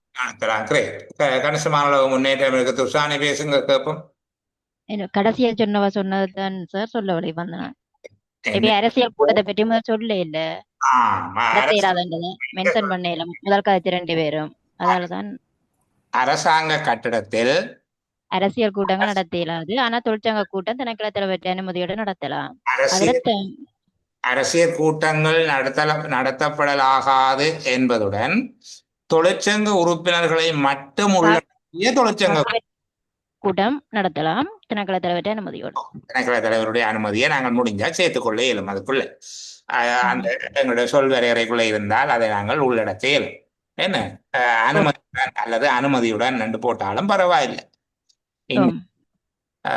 அரசாங்க கட்டடத்தில் அரசியல் கூட்டங்கள் நடத்தப்படலாகாது என்பதுடன் அனுமதியுடன் அல்லது அனுமதி பெற்று, அனுமதியுடன் என்னை போடுவோமே, அனுமதியுடன் தொழிற்சங்க உறுப்பினர்கள் மட்டும் பங்கேற்கும் தொழிற்சங்க கூட்டங்களை நடத்தலாம். இதுதான் விடயம். அப்ப 2 விடயம் சொல்லப்பட்டது. அரசியல் கூட்டம் நடத்த இயலாது, தொழிற்சங்க உறுப்பினர்கள் மட்டும் உள்ளடங்கும் தொழிற்சங்க கூட்டம் நடத்தலாம். 2 விடயங்கள் பேசப்பட்டிருக்கு. ஒன்று தவிர்க்கப்பட்டது, மற்றது ஏற்றுக்கொள்ளப்பட்டதும் அதற்குரிய நிபந்தனை. அங்க எத்தனை நிபந்தனைகள் சொல்லப்பட்டிருக்கு? தொழிற்சங்க கூட்டம் நடத்துவதற்கான எத்தனை நிபந்தனைகள் இங்க சொல்லப்பட்டிருக்கு? 2 நிபந்தனை. 2 நிபந்தனைகள். கிரேட். என்னென்னு சொல்லுங்க. திணைக்களத்தவர்கிட்ட அனுமதி இருக்கணும், அதோட தொழிற்சங்கத்தின் அங்கத்தவர்கள் பார்ட்டிசிபேட் பண்ணணும். அல்லது தொழிற்சங்க உறுப்பினர் அல்லாத எவரும் பங்கேற்க கூடாது. மறுதலையாக சொன்னால் தொழிற்சங்க உறுப்பினர் மட்டும் பங்கேற்க வேண்டும். அவர் சொல்லுகிற மொழியிலேயே நாங்க சொன்னோம்னா தொழிற்சங்க உறுப்பினர் அல்லாத வேறு ஒருவரும் பிரசன்னமாகி இருத்தல் ஆகாது. 2 நிபந்தனைகள் சொல்லப்பட்டது. அப்ப இப்படி வாசிக்கைக்குள்ளேயே அதை நீங்கள் உள்வாங்கி உடைச்சு கொண்டு போக வேண்டும். சரிங்க, 2 விடயம் சொல்லுகிறார். அரசியல் கூட்டம் நடத்த இயலாது, தொழிற்சங்க கூட்டம் நடத்தலாம். இதுதான் ஆக சுருக்கமான சாராம்சம். அரசியல் கூட்டம் நடத்தப்படலாகாது, தொழிற்சங்க கூட்டம் அனுமதிக்கப்படலாம். தொழிற்சங்க கூட்டம் அனுமதிப்பதற்கான எத்தனை நிபந்தனைகள் சொல்லப்பட்டிருக்குது? 2 நிபந்தனை சொல்றாங்க. திணைக்கள தலைவருடைய அனுமதி, 2வது தொழிற்சங்க உறுப்பினர் தவிர்த்து ஏனையோர் பங்கேற்க முடியாது, அல்லது தொழிற்சங்க உறுப்பினர் மட்டும் பங்கேற்கலாம். இதை உள்ளடக்கி சாராம்சத்தை எழுதினா கம்ப்ளீட் ஆன்சர் வரும். விளக்கப்பட்டது எது, ஏற்றுக்கொள்ளப்பட்டது எது, அதற்குரிய நிபந்தனைகள் எவை என்பது உள்ளடங்கியதாக அந்த சுருக்கம் இருந்தால் அழகாக இருக்கும். இங்க நீங்கள் ஒரு விஷயம் ஞாபகம் வச்சிருங்க. இந்த தருகிற கூற்றுக்கள் எல்லாமே எப்போதும் உரைப்பகுதியினுடைய சாராம்சமாகத்தான் இருக்கும் என்று நீங்க எதிர்பார்க்காதீங்க. அது நாங்கள் அந்த 3 கூற்றுக்களை மதிப்பிடுகிற போது இன்னும் அழகாக அந்த விஷயத்தை பார்ப்போம். சில வேளைகளில் சாராம்சத்துக்கும் தருகிற கூற்றுக்கும் எந்த சம்பந்தமுமே இருக்காது. தொடர்ச்சியா பார்க்கிற போது அந்த நுட்பங்களை கற்றுக்கொள்வோம். இப்போ கூற்றை மதிப்பிடுவோம். வழக்கமான வேலை நேரத்தில் அரசாங்க கட்டடத்தில் அரசியல் கூட்டங்களை நடத்தல் ஆகாது. வழக்கமான வேலை நேரத்துக்கு புறத்தே அரசாங்க கட்டடத்தில் அரசியல் கூட்டங்களை நடத்துவதற்கு தடை இல்லை. திணைக்கள தலைவர் தவறுதலாக இருக்கு, வானாதான் சரி. திணைக்கள தலைவரின் அனுமதியுடன் தொழிற்சங்க போர்வையில் அரசியல் கூட்டத்தை நடத்துவதற்கு இங்கு வாய்ப்பு உள்ளது. உரிய உறுப்பினர்கள் மாத்திரம் பங்கு பெற்றினால் தொழிற்சங்க கூட்டத்திற்காக அரசாங்க கட்டடத்தை பயன்படுத்தலாம்.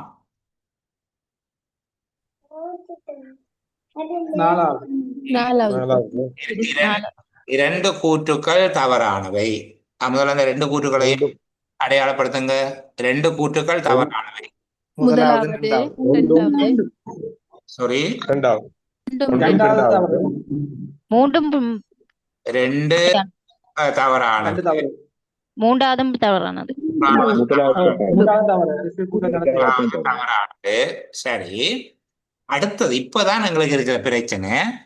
முதலாவது ஒரு கூற்று தந்திருக்கு, வழக்கமான வேலை நேரத்தில் அரசாங்க கட்டடத்தில் அரசியல் கூட்டங்களை நடத்தல் ஆகாது. 4வது, உரிய உறுப்பினர்கள் மாத்திரம் பங்கு பெற்றினால் தொழிற்சங்க கூட்டத்துக்காக அரசாங்க கட்டடத்தை பயன்படுத்தலாம். என்னடா சார், அந்த முதலாவது இல்ல வழக்கமான வேலை நேரத்துல வேலை நேரம் அல்லாத நேரத்துல தொழிற்சங்க அரசியல் கூட்டத்துல அரசாங்க கட்டடத்துல நடத்தலாம் என்றுதான் அந்த முதலாவது அர்த்தம். ஓம் ஓ ஓ ஓ அழகான பதில். அவனீங்க இந்த 3 சொற்களும் இல்லாவிட்டால், வழக்கமான வேலை நேரத்தில் என்கிற 3 சொற்களும் இல்லாவிட்டால் அரசாங்க கட்டடத்தில் அரசியல் கூட்டங்களை நடத்தல் ஆகாது.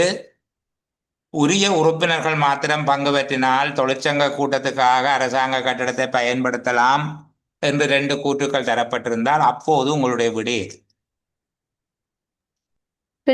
சரியா இருக்கும். ரெண்டுமே ஈக்குவலான சான்ஸ் இருக்கு. 2மே ஈக்குவலாக இருக்கும். அதுக்குள்ள ஒன்றை தெரிஞ்சிருத்தன காரணம் சொல்லுங்களே. முதலாவது சரியா இருக்கு. முதலாவது சரியா இருக்கலாம். வஹாபின்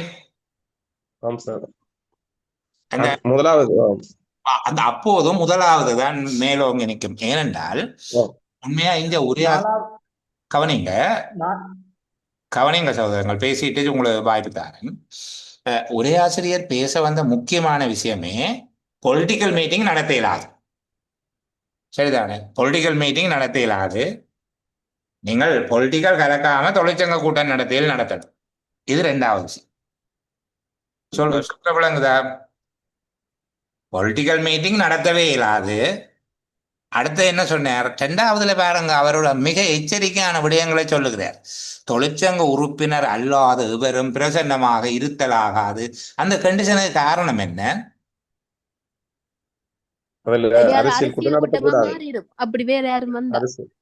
இங்க தொழிற்சங்க கூட்டம் என்கிற போர்வையில அரசியல் கூட்டத்தை நடத்திவிடக் கூடாது என்கிற எச்சரிக்கை அதுக்கு இருக்கு. விளங்குதா உங்களுக்கு? தொழிற்சங்க உறுப்பினர் அல்லாத வேறு ஒருவரும் பிரசன்னமாக இருத்தலாகாது என்று சொல்லுவதன் மூலமாக அவர்கிட்ட ஒரு எச்சரிக்கை உணர்வு இருக்குது. இப்படி சொல்லி போட்டு பொலிட்டிக்கல் மீட்டிங்கை நடத்தி விட்டுருவாங்க என்றதுக்காக மிக நுணுக்கமாக அதை பார்க்கணும் என்பது போல இருக்கிறது. அப்ப அவர்கிட்ட பிரதான நோக்கம் என்ன? அரசியல் கூட்டம் நடத்தக்கூடாது. சரிதானே? தொழிற்சங்க கூட்டம் நடத்தலாம் என்று சொல்லுகிறது இதை பற்றிய ஒரு விளக்கம் அளித்த, அதாவது அரசியல் கலக்காம வேற கூட்டம் நடக்கிறத நாங்கள் அனுமதிக்கலாம் என்கிறது அதனுடைய ஒரு துணை கருத்து தான். ஆனால் எங்களுக்கு இங்க முதலாவது விட எடுக்க முடியாமல் செய்தது வழக்கமான வேலை நேரத்தில் என்கிற வார்த்தை. வழக்கமான வேலை நேரத்தில் அரசாங்க கட்டடத்தில் அரசியல் கூட்டங்களை நடத்தலாகாது என்றால் அது ஆமண்டு ஏற்றுக்கொண்டால், ஏற்கனவே ஒரு சகோதரன் சொன்னது போல, அப்போ வேலை நேரம் அல்லாத நேரத்தில் நடத்தலாம் என்கிற பொருள் அதுக்குள்ள மறைஞ்சு நிற்குது. விளங்குதா சகோதரங்களே? நாங்க முதலாவது புறக்கணிக்கிறோம். ஓ, மிக கனதியானது முதலாவது. ஆனால் அந்த 3 வார்த்தைகளும் அந்த கனதியை இல்லாமல் செய்திருக்கு. நாங்க சில நேரம் ஏமாந்து போய் முதலாவது கூட அழைச்சிடும். அப்ப முதலாவது மிக கனதியாக இருந்தாலும் அது அந்த பொருள் வேறுபாட்டை தருகிற 3 சொற்களை போட்டு அதை திருப்பி விட்டார். பாருங்க எவ்வளவு அழகா அந்த விடையை தயாரிச்சிருக்கிறாரு. உண்மையா இந்த வினாவை தயாரித்ததுல மிக ஆழமான நுணுக்கம் இருக்கு. அப்போ 4வது தான் இங்கே எங்களுக்கு பொருத்தமான விடையாக இருக்கு. இருப்பவற்றுக்குள்ள சிறந்த விடை 4வது. ஆனால் உண்மையில உரையாசிரியருடைய பிரதான நோக்கம் தொழிற்சங்க கூட்டத்தை எவ்வாறு நடத்தலாம் என்பது அல்ல. அரச கட்டிடத்துல ஒரு அரசியல் கூட்டம் நடந்துவிடக் கூடாது என்பதை பேசுவதுதான் அவருடைய பிரதானமான பொருளா இருக்கு. மேல நடத்தவே கூடாது என்று சொல்றார். தொழிற்சங்க கூட்டம் நடத்துறேன்னா அனுமதியோட நடத்தலாம், ஆனா தொழிற்சங்க உறுப்பினரை தவிர ஒரு பயலும் பெறக்கூடாது. அது இந்த கருத்து. எங்கள் தொழிற்சங்க கூட்டம் என்று சொல்லி போட்டு அரசியல் பேசிடலாம் என்பது. அப்போ இந்த மாதிரியா நுணுக்கமா பார்த்து கொண்டு வந்தோம்னா இன்னொரு உரைப்பகுதியை பார்க்கக்குள்ள இந்த நுட்பத்தை நாங்கள் பயன்படுத்திக்கோம்.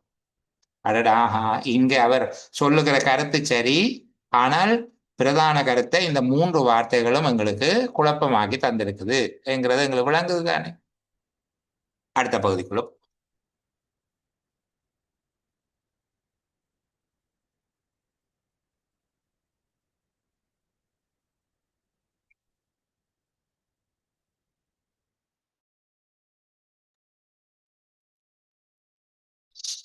மோட்டார் வாகன சாரதி துப்புரவாக்குனர் விடயத்தில் சார்பு கடமை என்பது சாரதி தற்காலிகமாக வேலையிலிருந்து விடுபட்டு தமது வதிவிடத்தில் யாரோ ஒரு திடீரெண்டு கிளர்ச்சி ஒன்று செய்யறாங்க, பரவாயில்லையா. மோட்டார் வாகன சாரதி துப்புரவாக்குனர் விடயத்தில் சார்பு கடமை என்பது சாரதி தற்காலிகமாக வேலையினின்று விடுபட்டு தமது வதிவிடத்துக்கு செல்வதற்கு சுதந்திரமுடைய நிலையிலும் தேவை ஏற்படும் இடத்து எச்சந்தர்ப்பத்திலும் கடமை பொருட்டு வருமாறு வேண்டப்படும் நிலைப்பட்ட காலஞ்சார் கடமையுடைமை ஆகும். சாரதி தற்காலிகமாக வேலையிலிருந்து விடுபட்ட காலத்துக்கும் பின்னர் வேலைக்கு செல்வதற்கென குறிக்கப்பட்ட காலத்திற்கும் இடைப்பட்டதாகியும் இச்சந்தர்ப்பத்திலும் கடமை பொருட்டு வருமாறு கோரப்படாத நிலையுள்ளதாகியும் விளங்கும் காலம் சார்பு கடமை காலமாக கொள்ளப்படாது. சாரதி தற்காலிகமாக விடுதலை காலத்தும் வாகனம் உள்ள விடத்தே தங்க வேண்டியவராகி அங்கிங்கு பெயரும் சுதந்திரமற்றவராகி கட்டுப்பட்டிருக்கும் நிலையில் அது முழுநேர கடமையாக கணிக்கப்படல் வேண்டும். இதை விட மோசமான பழங்கால தமிழில் இருக்கிற உரைப்பகுதிகளை நாங்கள் பார்க்க வேண்டும். சரிதானே? அக்காலத்தில் எஞ்ஞான்றும் கிஞ்சித்தும் சிந்திக்க வியலாத கருமங்களை ஆற்றுபவர்கள் என்றெல்லாம் இருக்கும். சரியா? இந்த மாதிரியான அந்த பழங்காலத்து தோம்பு தமிழ் ஒரு சில உரைப்பகுதிகள் நாங்கள் பயிற்சி செய்ய வேணும். குறிப்பாக அதிபர் சேவையில் இருக்கிறவர்களுக்காக நாங்கள் அடுத்து வருகிற வினாத்தாள்களில் அவ்வாறான உரைப்பகுதிகள் உள்ளடக்கும். ஆறுமுக நாவலர் காலத்து எழுத்து நடை என்று வச்சுக்கொள்வோமே, இது கொஞ்சம் முன்னேற்றமானது, சின்னதா விளங்கும். சரிதானே? அது தமிழ்தான் விளங்காது, இது தமிழ் கொஞ்சம் விளங்கும். இந்த மாதிரியாக இருக்கிற உரைப்பகுதி ஒரு புதிய அனுபவம். இது உங்களுக்கு நான் பெரும்பாலும் நம்புகிறேன் புதுசாகத்தான் இருக்கு. சரி, இது திருப்பி இருக்க வாசிப்போம். மோட்டார் வாகன சாரதி துப்புரவாக்குனர் விடயத்தில் சார்பு கடமை என்பது சாரதி தற்காலிகமாக வேலையினின்று விடுபட்டு தமது வதிவிடத்துக்கு செல்வதற்கு சுதந்திரமுடைய நிலையிலும் தேவை ஏற்படும் இடத்து எச்சந்தர்ப்பத்திலும் கடமை பொருட்டு வருமாறு வேண்டப்படும் நிலைப்பட்ட காலஞ்சார் கடமை உடைமை ஆகும். சாரதி தற்காலிகமாக வேலையிலிருந்து விடுபட்ட காலத்துக்கும் பின்னர் வேலைக்கு செல்வதற்கென குறிக்கப்பட்ட காலத்திற்கும் இடைப்பட்டதாகியும் எச்சந்தர்ப்பத்திலும் கடமை பொருட்டு வருமாறு கோரப்படாத நிலை உள்ளதாகியும் விளங்கும் காலம் சார்பு கடமை காலமாக கொள்ளப்படாது. சாரதி தற்காலிக விடுதலை காலத்தும் வாகனம் உள்ள விடத்தே தங்க வேண்டியவராகி அங்கிங்கு பெயரும் சுதந்திரமற்றவராகி கட்டுப்பட்டிருக்கும் நிலையில் அது முழுநேர கடமையாக கணிக்கப்படல் வேண்டும். எனக்கு முதல்ல இதுக்கு சாராம்சம் என்ன, நோக்கம் என்ன, உந்த கதை எல்லாத்தையும் விட்டுட்டு இதுல இருக்கிறத யாராவது தமிழ் டு தமிழ் டிரான்ஸ்லேட் பண்ணிடும். தனுஷா பேசுங்க. சாரதி வந்து விடுமுறையில நிக்க வந்து அவர் கடமைக்கு அழைக்கப்பட்டால் வந்து அது வந்து சார்பு கடமை என்று சொல்லியும், விடுதலையில நிக்க அப்படி அவர் அழைக்கப்படையலை என்று சொன்னா அது சார்பு கடமை காலம் இல்ல, சார்பு கடமை காலம் இல்லை என்று சொல்லியும், அவர் விடுமுறையில் நின்றாலும் வாகனத்தோட தங்க வேண்டியிருந்தா அது முழு நேர கடமையாகவும் கணிக்கப்படும். Great great. சரி, இன்னும் எளிமையாக நான் இதை சொல்லுவேன் என்று சொல்லி கதை மாதிரி யாரும் எனக்கு சொல்லிடுமா?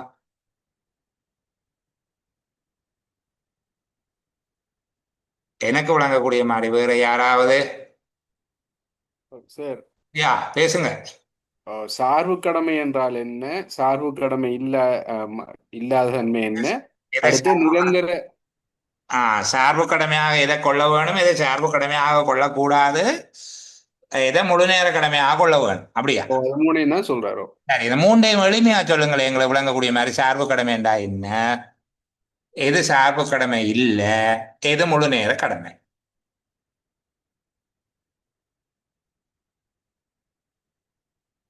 சாதாரணமா இந்த பக்கத்து வீடு ஆட்சிக்கு விளங்குற மாதிரி யாரும் சொல்லிடுமா?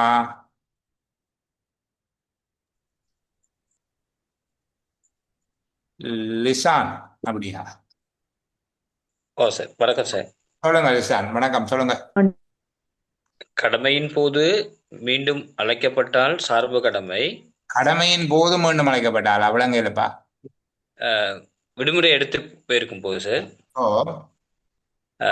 அழைக்கப்பட்ட அது சார்பு கடமை. அவர் அழைக்கப்படாம இருந்தா சார்பு அல்லாத கடமையா கருதப்படும். அவர் அங்கேயே தங்கியிருந்து வாகனத்தோட இருக்கும்போது அது முழு நேர கடமையா கணிக்கப்படும். சரி, பெருமளவுக்கு சரியாக சொல்லிங்க. துஷா ஏதோ விளங்கப்படுத்த விரும்புறீங்க போல, சொல்லுங்க, கேட்டுட்டு போ. அது இந்த சார்பு கடமையானு சொல்றது சார், அந்த ஸ்பிளிட் டியூட்டியை தானே சொல்றது. எனக்கு விளங்காம நீங்க திருப்பி இங்கிலீஷ்ல கேட்டா என்ன செய்யறது? தமிழே மட்டுக்கு நிக்குது. சொல்லி சொல்றேன் என்னன்னு சொல்லுச்சுன்னா, இப்ப டிரைவர் வந்து அவர் வந்து கொண்டாந்து ட்ராப் பண்ணி அந்த அவர்கிட்ட டியூட்டி முடிஞ்சிட்டு அடுத்த டியூட்டிக்கு அவரை இன்னொரு வேலைக்கு அவரை கூப்பிட மாட்டோம், அவர்கிட்ட தேவை இல்லைன்னு சொல்லிச்சுன்னா அவர் வெஹிக்கிளை விட்டுட்டு போய் ஸ்டே பண்ணலாம் அவர்கிட்ட ஓன் ஸ்டேஷன்ல ஓன் இடத்துல. இல்ல அப்படி ஃபுல்லா அவருக்கு அந்த அவர் வந்து வெஹிக்கிளை கொண்டாந்து இறக்கி ஆபீசரை இறக்கி போட்டு அதுக்கு பிறகு அவர்கிட்ட தேவை இல்லைன்னு சொல்லிச்சுன்னா அவர் நிரந்தரமாவே வெஹிக்கிளை விட்டுட்டு போயிடலாம். மற்ற ஃபுல்லா வெஹிக்கிளோட அண்டு ஃபுல்லா இருக்கணும்ன்ற இருக்கிறத வந்து நிரந்தர கடமைன்னு சொல்லிவிடும். மற்ற அந்த அது ரெண்டும் ஸ்பிளிட்ல இல்லையாததான்னு சொல்லிவிடும். ஓகே, இப்ப நான் மற்ற ஆக்களுக்கு இப்ப என்ன போல ஆக்களுக்கு விளங்குறதுக்காக சொல்றேன். சார்பு கடமை என்றால் டிரைவர் வந்து 8 மணிக்கு என்ன இறக்கி விடுறேன், இரவு 8 மணிக்கு இறக்கி விடுறார். நான் சொல்றேன், தம்பி காலையில 8 மணிக்கு வேலைக்கு வாங்க. அவர் போய் தன்னுடைய போனை சைலண்ட்ல போட்டு படுக்கலாம். சரி, போனை சைலண்ட்ல போட்டுட்டு படுக்கலாம். காலையில 8 மணிக்கு முதல் நான் அவரை கூப்பிடவே மாட்டேன். இது ஒரு கட்டம். இன்னொரு கட்டம், நான் சொல்லுகிறேன் 8 மணிக்கு கொண்டு வந்து இறக்கி விட்டார், நீங்க போய் வீட்டுல படுங்க. ஆனா நான் அவசரம்ண்டா கூப்பிடுவேன், போனை சைலண்ட்ல போட்டுறாதீங்க, ஓஃப் பண்ணிடாதீங்க. எனி டைம் கூப்பிட்ட உடனே வரக்கூடிய மாதிரி இருக்க. இல்லாட்டி கூப்பிடாட்டி இப்படி 8 மணிக்கு வந்தா சரி, கூப்பிட்டா இடையில வரணும். இது சார்பு கடமை. விளங்குதா? அவர் போயிட்டார், வேலை முடிஞ்சு போயிட்டார். ஆனால் எப்பவும் தேவை ஏற்பட்டால் அவரை கடமைக்காக அழைக்கலாம். போனை நிப்பாட்டி வைக்கிறது, சைலண்ட்ல வைக்கிறதெல்லாம் இல்லை, கூப்பிட்டா வர வேணும் என்று இருந்தால் அது சார்பு கடமை என்று சொல்லும். கிட்டத்தட்ட டியூட்டியை விட இது கொஞ்சம் வித்தியாசம். இதை சொல்லுகிறது, கூப்பிட்டால் அவர் வர வேண்டி இருக்க வேண்டாம், அலர்ட்டா இருக்கணும். இதுக்கு ஒரு பேமெண்ட் இருக்கு ஐயா. இதுக்கு சில கொடுப்பனவுகள் செய்கிற போது இதுக்கு அவருக்கு ஓவர் டைம் பேமெண்ட் ஹாஃப் கொடுப்பார். இப்ப 8 மணிக்கு ஆழம் அவர் இரவு 8 மணிக்கு போய் விடிய 8 மணி வரைக்கும் கூப்பிடுறதுக்கு வாய்ப்பு இருக்குன்னால் அவருக்கு 6 மணிக்கு ஆழம் ஓவர் டைம் பேமெண்ட் இருக்கு. 12 மணிக்கு ஆழம் அவருக்கு சார்பு கடமை இருந்தால் 6 மணிக்கு ஆழம் மேலதிக நேர கொடுப்பனவு இருக்கு. இரவு 8 மணிக்கு போயிட்டார், விடிய 8 மணிக்கு வரைக்கும் நாங்கள் அவரை கூப்பிடவே மாட்டோம்னா அவருக்கு எந்த பேமெண்ட்டும் இல்லை, அவர் ஆஃப். அவரை ஓட தேவையில்லை, ஆனா வாகனத்தோட தான் இருக்க வேணும். வாகனத்தை விட்டு அங்க இங்க போயிடாது. அப்படி ஒரு இடத்துல ஸ்டே பண்றாரு என்றால் அவருக்கு அது ஃபுல் டியூட்டியா கருதணும். 12 மணி அளவும் ஓட்டி கொடுக்கணும். அவருக்கு 12 மணி அளவும் அவருக்கு டியூட்டி செய்ததாக கருதணும். அவர் வாகனம் ஓடையில தானே என்று சொல்ல இயலாது. இதுதான் நீங்க சொல்லப்பட்டிருக்கிற விடயம். இது நான் சும்மா சொல்லுங்க சார். இந்த எலெக்ஷன்ல கூடுதலா யூஸ் பண்றது இந்த மாதிரி விஷயம் என்ன சார்? நாங்கள்தான் இந்த கொடுமை செய்யறோம், நாங்களதான் சொல்லி காட்டுறீங்க. சரி, அப்போ இந்த மோட்டார் வாகன சாரதிக்குரிய சார்பு கடமை என்று சொல்லுகிறது, அவர் எனி டைம் அலர்ட்டா இருக்க வேண்டியிருந்தா சார்பு கடமை. போய் படுக்கலாம், கூப்பிடவே மாட்டோம் என்றால் அது சார்பு கடமை அல்ல. வாகனத்தோட தான் படுக்க வேணும் என்றால் அது முழு நேர கடமை என்று கருதப்படும். இதுதான் மேல சொல்லப்பட்ட விளக்கம். நான் ஒரு தெளிவுபடுத்தலுக்காக உங்களோட பேசுகிறேன். சரி, கீழே இருக்கிற கூற்றுகளுக்குள்ள போவோம். நிச்சயமான கடமை இருந்தாலும் இல்லாவிட்டாலும் ஒரு குறித்த நேரத்தில் குறிப்பிட்ட கடமையை செய்யும் இடத்தில் சாரதிகள் தங்கி இருக்க வேண்டிய நேரம் சார்பு கடமை காலமாகும். முழுநேர கடமையில் உள்ள சாரதிகள் அங்கிங்கு பெயரும் சுதந்திரம் இல்லை. சார்பு கடமை காலத்தில் வாகனத்துக்கு அண்மையில் தங்கியிருக்காத சாரதிகள் துணியற்றவர்கள் ஆவர்.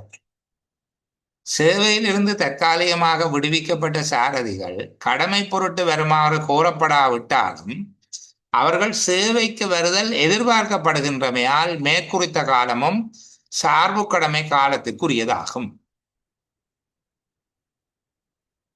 திருப்பி வாசிக்கல. எந்த கூற்று சரியானது?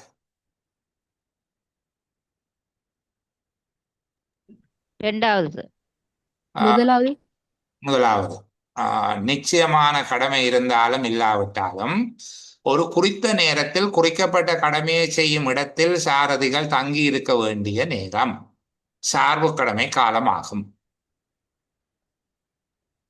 என்று சொல்லப்பட்டது. முதலாவது கூற்று சரியா? முதலாவது துஷானி என்னம்மா? ரெண்டாவது கூற்று சரி சார். நான்காவது சரியா இருக்கு சார். முதலாவது கூற்று ஏனென்றால் அவர்கள் கடமையை செய்யும் இடத்தில் தங்கி இருக்க வேண்டியது என்று சொல்லப்பட்டிருக்கு இங்க. ஆனால் அங்கே அப்படி அல்ல. அவர்கள் பதிவிடத்துக்கு செல்வதற்கு சுதந்திரம் உண்டு, ஆனால் அழைத்தால் வர வேண்டும் என்றுதான் மேல சொல்லப்பட்டிருக்கு. ஆகவே முதலாவது கூற்று தவறானது. சரிதானே? இரண்டாவது, முழு நேர கடமையில் உள்ள சாரதிகள் அங்கிங்கு பெயரும் சுதந்திரம் இல்லை என்று சொல்லப்பட்டிருக்குது. இது உண்மையிலே மறுதல்ல. கடமையில் இருக்கும் போது அங்கிங்கு பெயர சுதந்திரம் இல்லாவிட்டால், அதாவது அவர் வாகனத்தை பயன்படுத்த இல்லை, ஆனால் அங்கிங்கு போக முடியாவிட்டால் அதை முழு நேர கடமையாக கருதணும். முழு நேர கடமை எல்லாம் அவர் நகர முடியாதது என்பது அல்ல. நகர முடியாவிட்டால் அது முழு நேர கடமை. இதுதான் இங்க வேறுபாடு. முழு நேர கடமை எல்லாம் நகர முடியாதது அல்ல, ஆனால் நகர முடியாத சந்தர்ப்பம் எல்லாம் முழு நேர கடமை. இப்ப ரெண்டாவது கூற்றில ஒரு மயக்கம் இருக்குது, அது முழுமைப்படுத்தப்பட்டது அல்ல. சரிதானே? அடுத்த மூன்றாவதுக்கும் இதுக்கும் சம்பந்தமே இல்லை, அது துணையற்றவர்களாவார் என்பதெல்லாம்.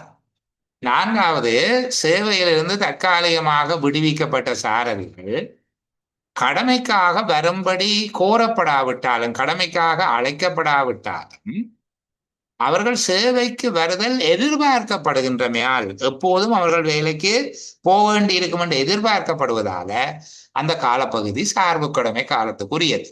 மிகச்சரியான விட 4. இதுதான் அங்க சொல்லப்பட்டிருக்கிறது. சேவையிலிருந்து அவர்கள் தற்காலிகமாக விடுவிக்கப்பட்டிருக்கிறார்கள், விட்டு போங்க என்று. ஆனால் கடமைக்கு அவர்கள் வர இல்லை, கூப்பிட இல்லை. ஆனால் கூப்பிடலாம் என்று எதிர்பார்க்கப்பட்டிருப்பதால அதை சார்பு கடமை காலம் என்று சொல்ல. சரியா? சரி, அடுத்தது தொடர்ச்சியாக வரக்கூடிய கேள்விகள் இருக்குது. இன்னைக்கு நாங்கள் ஒரு சம்பிரதாயபூர்வமான செயலமர்வு என்பதால 5 கேள்விகளோடு நிறைவு செய்து கொள்கிறோம்.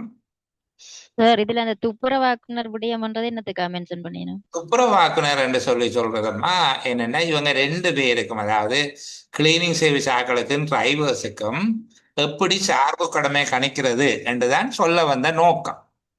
ஆனால் பிறகு அந்த துப்புரவாக்குனரை பற்றி அவர் கதைக்கவே இல்லை. தொடங்குகிற போது கிளீனிங் சர்வீஸ் ஆட்களையும் கொண்டு வருகிறார். ஆனால் பிறகு உண்மையில் அவர்களுக்கும் அப்படித்தான். இப்ப நாங்க தேர்தல் காலங்களில் என்ன செய்ய வேண்டாம், அவருடன் போக வேண்டாம்னு சொல்லுவோம்.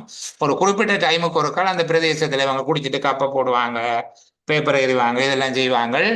கட்டாயமா கிளீனிங் சர்வீஸ். அதே போல கோவில் திருவிழாக்களுக்கு இந்த கெசட் பண்ண கோவிலுக்கு நாங்க டிஎஸ்ஓவிஸ் போய் ஒரு தற்காலிக அலுவலகம் போடுவோம் தானே, அந்த நேரங்கள் எல்லாம் அவர்களை இருத்தி வச்சிருப்போம். போகலாம் அல்லது போனாலும் கூப்பிட்டு ஒண்ணு வந்து செய்யக்கூடிய மாதிரி இருக்க வேணும். அது இங்க அவர் விளங்கப்படுத்த இல்லை. தொடங்குற போது ஏன் சேர்த்திருக்கிறார், அவ்வளவு. சரி, அப்ப நான் இந்த அளவோடு ஒளிப்பதிவு நிறுத்திக் கொள்கிறேன். நாங்கள் திரும்ப சந்திக்கிற வரைக்கும் எல்லோருக்கும் நல்ல பொழுதுகள் அமைய வேணும் என்கிற பிரார்த்தனைகளோடு பாய் குட் நைட். நீங்க வேறு ஏதாவது பேச விரும்பினால் நான் சில நிமிடங்கள் உங்களுக்கு காத்து